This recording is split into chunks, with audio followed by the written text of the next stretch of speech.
G'day everyone, it's Warren from NQ Explorers. Today I'm on a bit of a scouting trip into the bush.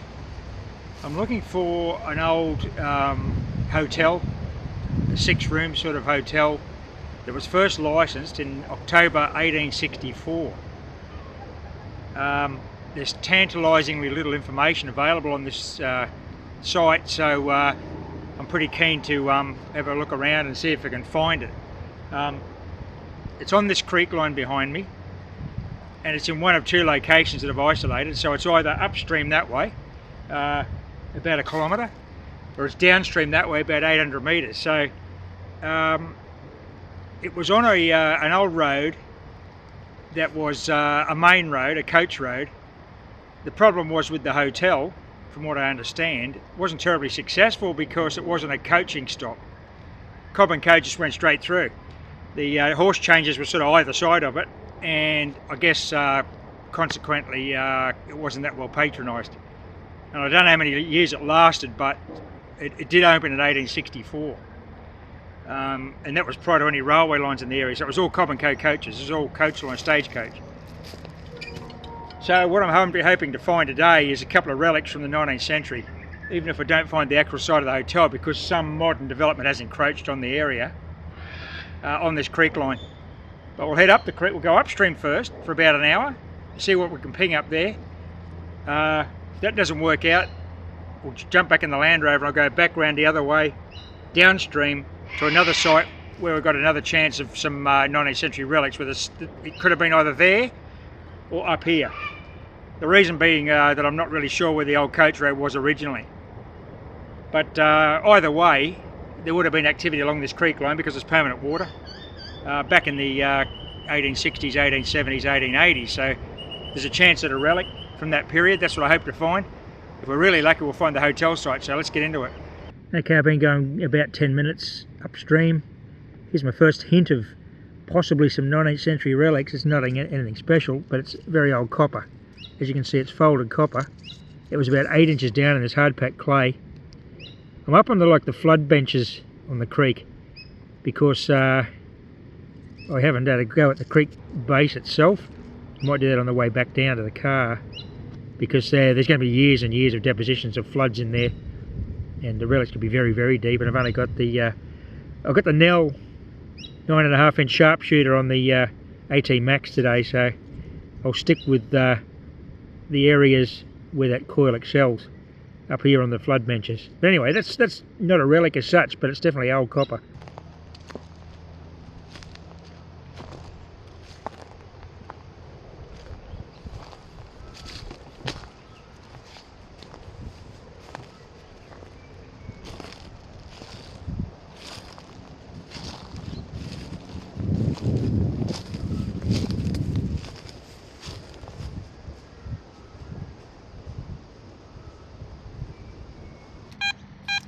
A rock solid 81, 82 here. Not far from an old burnt tree.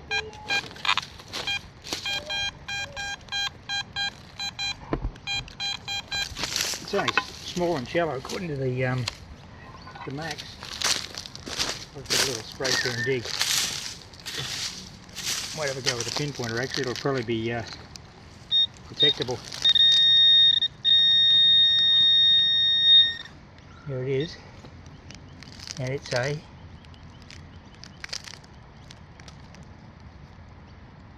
very old bottle top. Okay, you can hear that indication. That's not modern. That's encouraging.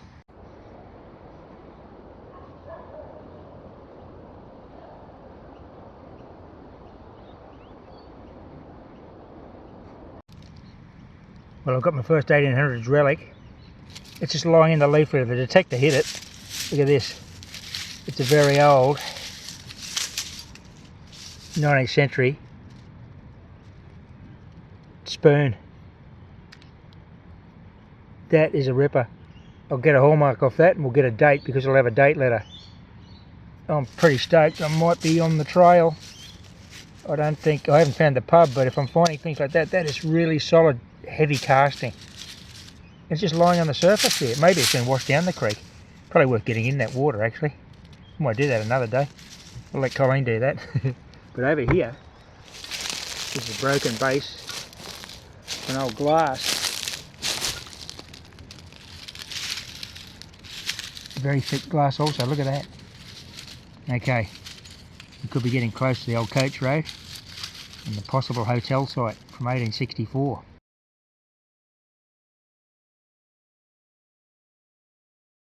Here's my next surface relic. Looks like an old wash basin, bucket or indoor tub.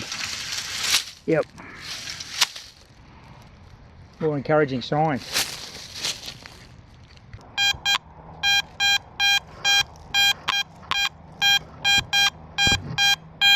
A good solid mid to high 70s target here.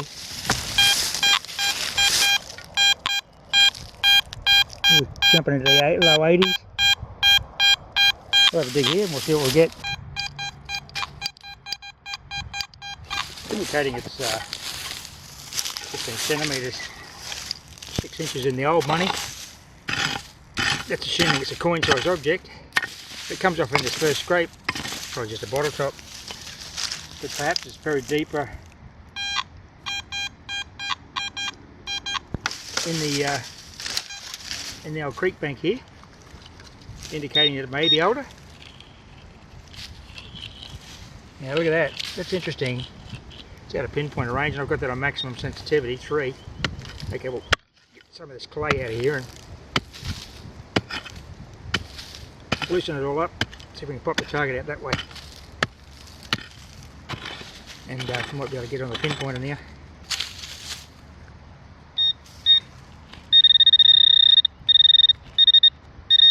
Well, this is encouraging.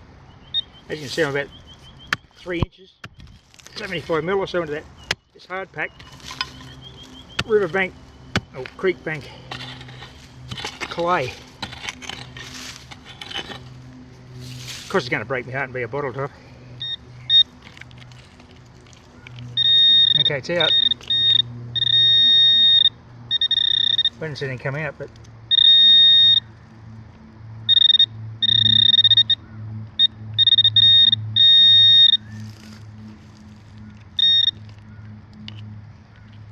keep dropping it. It's only tiny. It's not. Where's she gone? Okay, it's back in the hole. Might be one of these clay lumps, eh?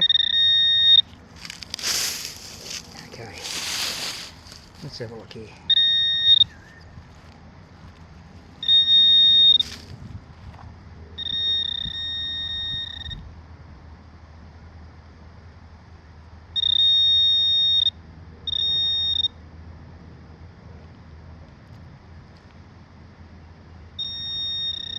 This is it here. It is a very old, deeply buried piece of lead. Well, that's encouraging. Pretty high target ID for that small target, but it's quite thick. Hence the variability, I guess, in the numbers. We'll just check this hole before we move on, just in case that wasn't the indicated target, but that's all good. Got an old spoon, got a whole bit of copper, a whole bit of lead. Nothing sensational yet, but definitely old deposition. I just spotted this about a metre from that hole we just dug. It's a piece of pink granite. Look at this. That is not from this spot. Beautiful pink granite.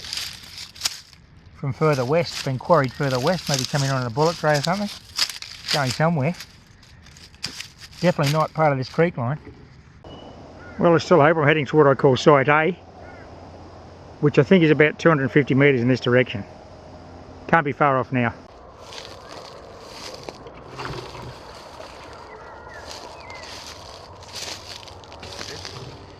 Okay, we've been going about 20 minutes in the bush here. We've got one spoon on the board. That's not sensational, but I'll be interested to see the date on that hallmark. Nice to find a dated coin from the 19th century or an old relic like a belt buckle or something like that. They'll be in here, but I just got to scout through this. I'm coming to this patch of lengthy grass you can see behind us now, behind me. But we might skim through that and head down towards the creek, but I've drifted off the creek a bit. But really, when you think about the 1860s, this was very, very sparsely settled in that era. we didn't have the big populations coming through like you did maybe in the American West, certainly not in the 1860s in this area of Queensland. So there may not be much artefact scatter beyond the actual site or the old coach road, because people didn't really go, there were no tourists in 1864, that's what I'm getting at. No one was just wandering through the bush to look at it. They were either exploring or they were going somewhere with a purpose, settling or commerce or whatever. So the spoon's a good find, but we hope to improve on that. Let's keep going. Okay, where I was just standing, filming that last little sequence, there was a target, 88, and I got this beautiful old padlock. Look at that. It's got a steel hasp, a Vovo. It's not a nice Vovo. Aussies, you know what a nice Vovo is. But never heard of a Vovo padlock. Look, that's not 19th century, but it's a beautiful old relic nevertheless. It's solid brass.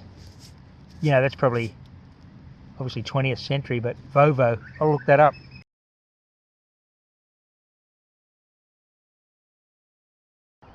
The other indicator I'm on the lookout in this bush for is exotic trees, such as a mango or a fig, a Moreton Bay fig or something like that, or even some bougainvillea, some bright colour that's not native to this particular bushland.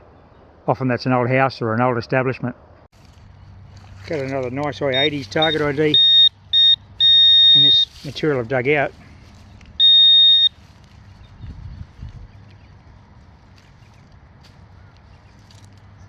And it is I thought it was a can, but it's not a can.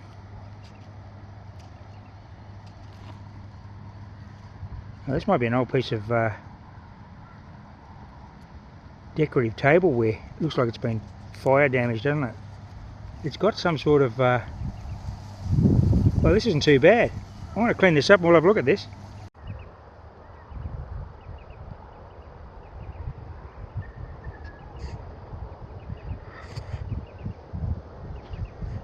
I may well have found the site. There's old crockery and bottles and pieces of mason's jar, and I just got this awesome old brass plug. Look at this.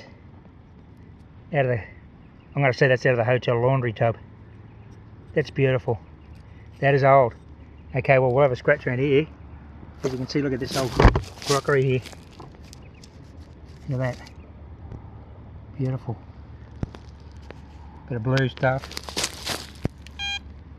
Look at this old jar, and that's a screw lid. That's not so old, but it's milk glass. And there's my plug. Okay, well, there's a real crockery spill here down the side of this creek bank. Now let's look at this hallmark.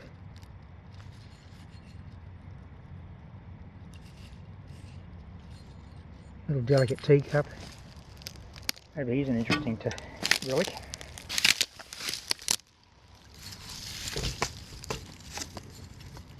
Blue willow pattern plate. That I would suggest is 19th century. I think I'm on the money with this dump. Look at this old mantle clock. That's quite substantially complete. I won't be setting any alarm with it, but a little mechanism in there and the cogs. You often find those pieces individually, but there's just about the whole mantle clock there. That's gorgeous. Up through here, look at this delicate little bowl. I wonder if it's Chinese or a child's teacup or something. Beautiful. Here's an old stoneware jar. Here's an old bottle. TT brand. T Tristram. Registered mark, I guess. Not sure where they're from, but I'll look that up. Okay, I've just done a visual reconnaissance along this creek bank. You can see it's quite healthy long grass, bit of moisture in the soil. And there are ceramic scatters and bottles all along here. So whether or not that was the hotel that was up there on the bank, they wouldn't have built down here because it's a floodplain. So they would have been further up the hill a bit, but they've come down here to dump their rubbish. So we'll have a scratch around in here for an hour or so and see what we can turn up. Side A's panning out pretty well. Have a look at this surface find just lying in the grass. Oh, that's beautiful. Look at the colour of that glass. It's a little perfume bottle or something. That is old. This is really great. We may have found our 1864 hotel. Well, I picked a few nice targets off that dump by eye. There's probably 50 metres of creek bank that's ceramic and bottle fragments and things like that old mantle clock. I just dug an old pot. And to use the term inland is what I'm going inland, away from the creek, because there's more ceramic scatters up the bank. So logically, you wouldn't be building a house or a hotel down in the creek, obviously, for flood reasons. It does flood pretty ferociously, this creek. Up in that grassland, perhaps, is where the actual site of the hotel is. But, I mean, there's a couple of days' work in this bottle dump alone. This is what I'm dealing with. You see this, you won't be able to see them with the mottled light, but ceramic scatters right up through here, up to that big fallen tree in the distance, all down through here along this creek bank. And you can see there's a water hole over in there, hence the wallabies we're seeing in here today. Let's have a look at this hallmark here. Henley Johnson Brothers, England. Interesting. Now here, we've been eating bones. More ceramic up through here. Well, here's an interesting brass artifact coming to light. It was an 82, 83. What's it going to be? I thought it might have been a... what is this? I thought it was going to be a doorknob, actually. I don't know what that is. Got attachments. Both ends. Okay, well, get the dirt off that and see what it is. Okay, well, here's that relic. Could it be a tiny little teapot? Look at this. It's either a child's. Look at a little spout. This piece of glass was in it. I don't know if that was associated with it, but that's how it came out of it when it was buried. There's a little handle. Looks vaguely familiar, like those old style, maybe a child's toy teapot. It's really well made. If it's not a teapot, it's definitely designed for pouring something. Little brass bowl and a little spout. I mean, you're not going to get a cup of tea out of that, but that's an awesome old relic. I don't think there's any marks or names on it. I'll clean it up at home and see if there's any further details we can get from that, but boy oh boy, I've never dug anything like that. Beautiful. Okay, this is a floodplain. It's a billabong on the side of the creek. It's not the actual creek bed. It would flood pretty ferociously in big rain or big storm, but this whole bank, this entire distance up to that fallen log and beyond, I haven't really explored any further that way, is covered in ceramic scatters and little targets. I've probably got the wrong gear here. That 9.5 is even too big. I'll definitely come back with Colleen. We'll bring a sniper and a little snake, a Nell snake and a Garrett sniper, and just scratch our way around these dumps and see what we can get out of them. Things like that little teapot was awesome. We got the nice spoon earlier on. So there's a good chance there's some nice relics. May not be the 1864 hotel site, but it's definitely 19th century, and it's not far from where I believe the hotel would have been. So I'm not going to say it is it, but this is good enough. We'll definitely be back another day because there's too much to do here today. Okay, I'm going to wrap it up here today. I've got a bit of time left in the day and I haven't got to site B, so I don't think I'll get there today. I'll spend another few minutes just recon up and down the creek, determine the extent of this artifact scatter, and come back with Colleen with smaller coils, maybe even a sifter, because it's just target rich. And as I said earlier, may not be my 1864 hotel. The riches of that may yet to be discovered. Could be at site B, we don't know. But this is an awesome site with real potential, and I've only just scratched the surface. So thanks for watching, everyone. Happy Fossicking. Bye for now.